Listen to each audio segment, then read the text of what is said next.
행정 능력 그리고 또 정책 능력을 잘 보여주시기를 당부드립니다.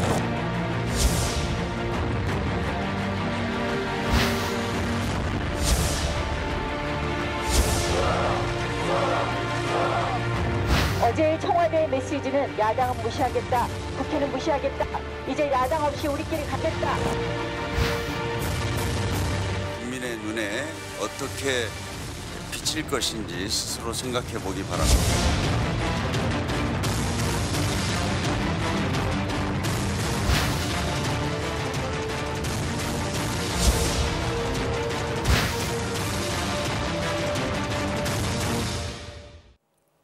네, 문재인 대통령이 어제 2기 내각 5명의 장관을 임명했습니다.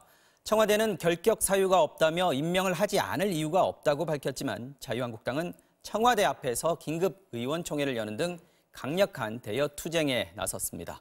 오늘 정치와 호장용 김민전 경희대 교수 그리고 이현종 문화일보 논설위원 두 분 모시고 자세한 이야기 나눠보겠습니다. 안녕하십니까? 네, 안녕하세요. 네, 반갑습니다. 자, 문재인 정부 2기 내각 인선이 마무리가 됐습니다. 개각을 발표한 날이 3월 8일. 어저께 이제 임명장 수했으니까 꼬박 한 달이 걸렸는데요. 오늘 오전에는 국무회의에 새로 임명된 장관들이 처음으로 참석을 했습니다. 문 대통령이 임명장 주면서 그냥 주진 않았죠. 뭐라고 한마디 했는데요. 네, 그렇습니다.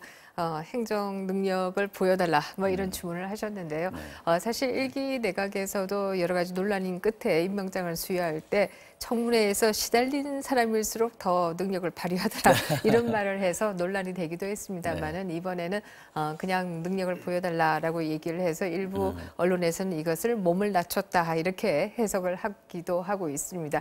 그러나 전반적으로 본다라고 한다면 문재인 정부 들어와서 지금까지 총 13명이 결국 청문회에서의 승인되지 않은 채 보고서가 채택되지 않은 채 임명이 되었고요.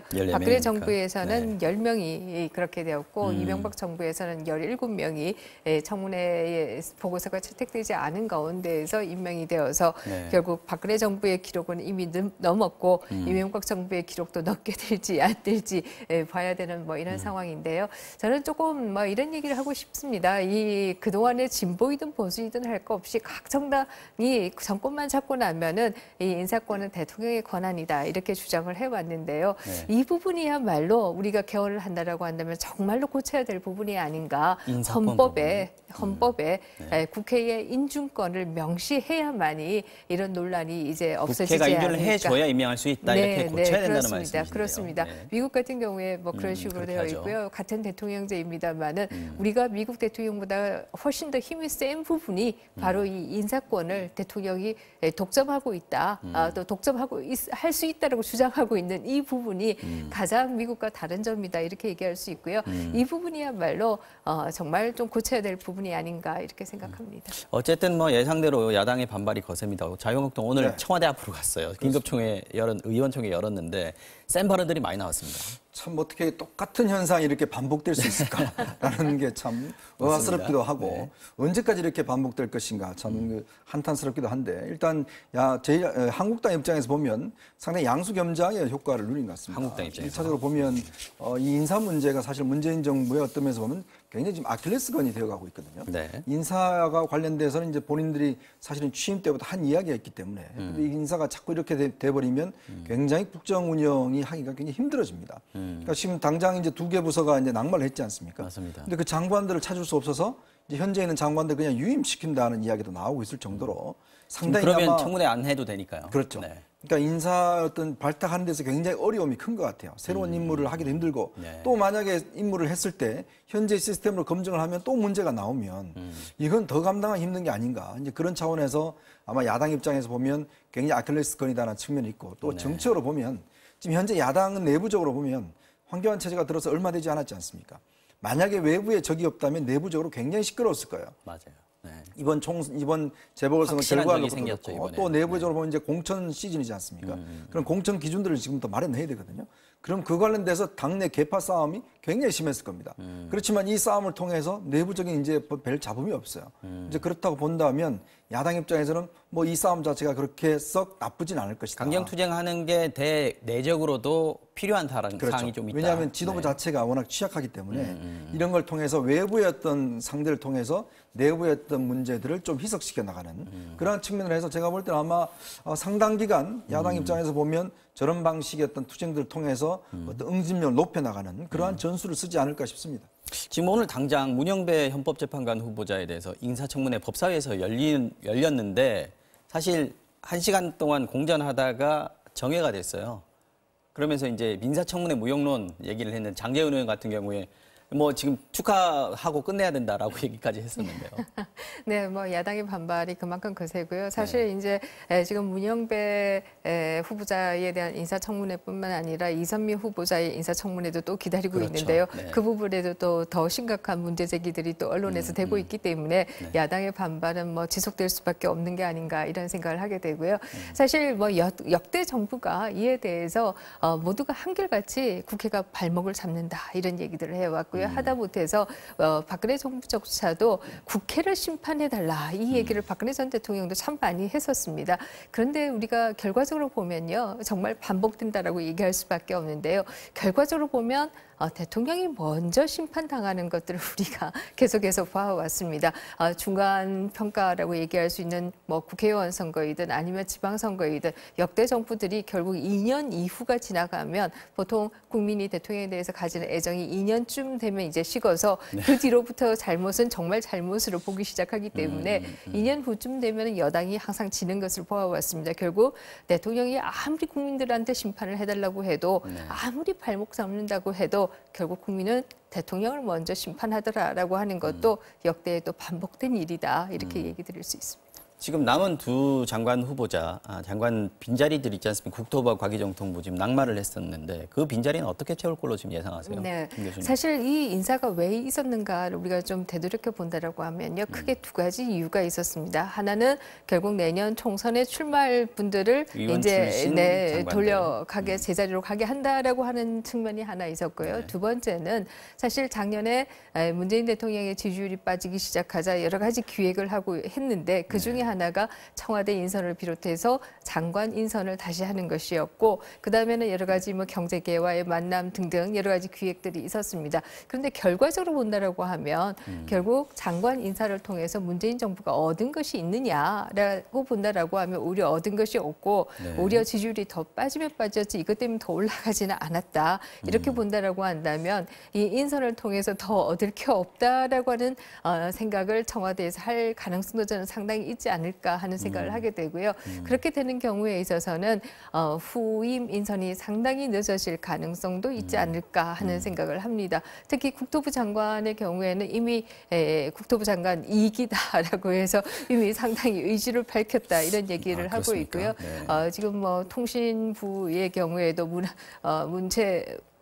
문화통신부, 과기정통신부의 경우에도 사실 뭐 지금 5G 등을 비롯해서 이 상용화를 비롯해서 여러 가지 어젠다들이 있기 때문에 다시 뭐 신발끈을 다시 조이는 뭐 그런 상태가 아닌가 하는 생각을 그대로 합니다. 가나요, 진짜. 네. 근데 문제는 이제 4월 임시국회입니다. 어제 임시국회 시작하는 날이었는데 일정도 못 잡았고요. 지금 보면 한국당이 지금 장외에 나왔지 않았습니까? 근데 이게 장외 투쟁을 계속하겠다는 의미는 아니다. 일단 보이콧은 아니다 이렇게 얘기하고 있는데 어떻게 그렇죠. 전망하세요? 장외로 나올 경우는 뭐 국민적 비난이 아마 굉장히 거셀 겁니다. 그렇지만 또 장내로 들어가더라도 제가 볼 땐 별 성과는 없을 것 같아요. 사실 이번 4월 국회가 중요한 의미가 일단 선거법 패스트트랙을 할지 말지를 일단 결단을 내야 됩니다. 만약에 이제 넘어가 버리면 사실 이제는 더 이상 의미가 없어져 버리죠.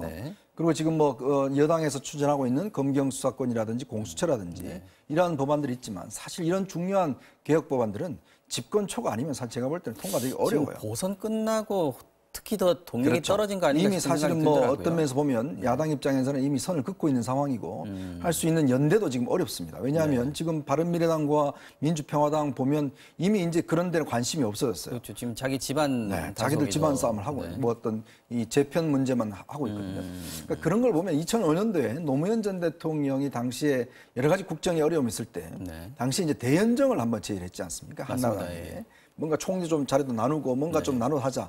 사실 오죽 답답했으면 그렇게 했겠습니까? 네. 뭐 지금 상황이 저는 비슷하게 돌아간다고 보거든요. 그때도 결국 여당 내부 반발 때문에 결국 아무것도 이루어지지 않았지만, 그러니까 지금 면에서 비춰본다면 문재인 대통령 입장에서는 뭔가 이제 좀 강하게 이 응집력을 더 가져가야 되겠다고 판단하겠지만, 그렇게 하면 할수록 사실 국회와는 좀 멀어질 수밖에 없는 거거든요. 지금 사실 이번에 2명의 장관을 임명 강행을 했지만, 물론 국정의 누수는 막을 수준이 있겠지만 국회와의 관계는 더 멀어질 수밖에 없는 상황 아니겠습니까? 그렇죠. 네. 그러면 결국은 어떤 모든 성과라는 게 사실 입법 성과입니다. 그러니까 제도적 성과고 문재인 대통령이 처음에 공약을 했던 많은 문제들이 어쩌면 제도화가 되어야지만 이게 완결되는 구조인데 문제는 매년 총선 전에 어떤 면에서 보면 제도화가 하나도 안 됐다? 이런 판단을 내릴 경우는 상당히 어려울 수가 있죠.